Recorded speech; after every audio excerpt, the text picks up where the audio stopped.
खबर की शुरुआत से पहले आपको कुछ कमेंट्स दिखाते हैं जो कि पुराने ट्विटर यानी कि एक्स प्लेटफॉर्म पर हैं। एक चंदन शर्मा नाम के यूजर हैं जिन्होंने लिखा है कि मैं चंदन शर्मा इजराइल जाने के लिए तैयार हूं।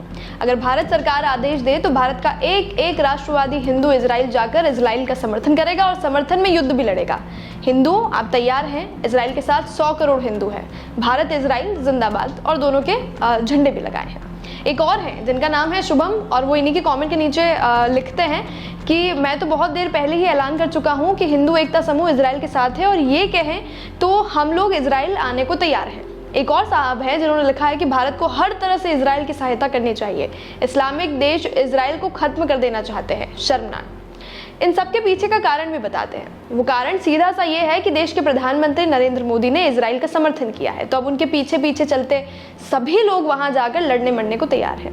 अच्छी बात है, प्रधानमंत्री का इतना इम्पैक्ट है, उनके एक समर्थन किए गए ट्वीट से देशवासी लड़ने मरने को तैयार है दूसरे देश जाकर, जो कोई नई बात नहीं है। ये समर्थन काश मणिपुर पर भी साहब ने दिखाया होता तो हमारी भक्ति करती फौज वहां तक भी पहुंच जाती।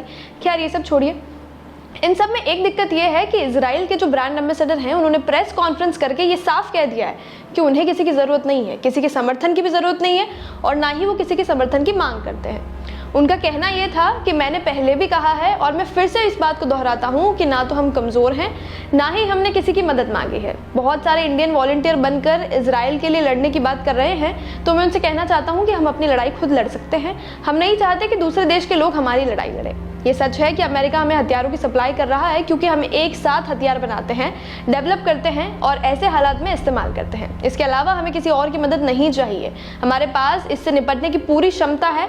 हम छोटे लेकिन ताकतवर देश हैं। इंडिया से हथियारों की मदद को लेकर भी इजराइल के राजदूत ने कहा है कि हमें किसी तरह की मदद नहीं मांगी है और हमें ज़रूरत भी नहीं है। बात हथियारों की नहीं है, असल बात है कि हमास जनसंख्या के पीछे छुपकर अटैक कर रहा है जिससे आम नागरिकों को नुकसान होता है। लेकिन अगर मान लीजिए इजराइल हमारे सोशल मीडिया बहादुरों की ये बहादुरी एक्सेप्ट भी कर लेता है तो इनमें से कितने हैं जो सोशल मीडिया छोड़ के गायब भी हो जाएंगे। इसके अलावा आप इजराइल की तरफ से आए बयान और भारत के बहादुरों के बारे में क्या सोचते हैं, जिनके कमेंट्स हमने आपको बताए, कमेंट में ज़रूर बताएं और चैनल को सब्सक्राइब जरूर करें।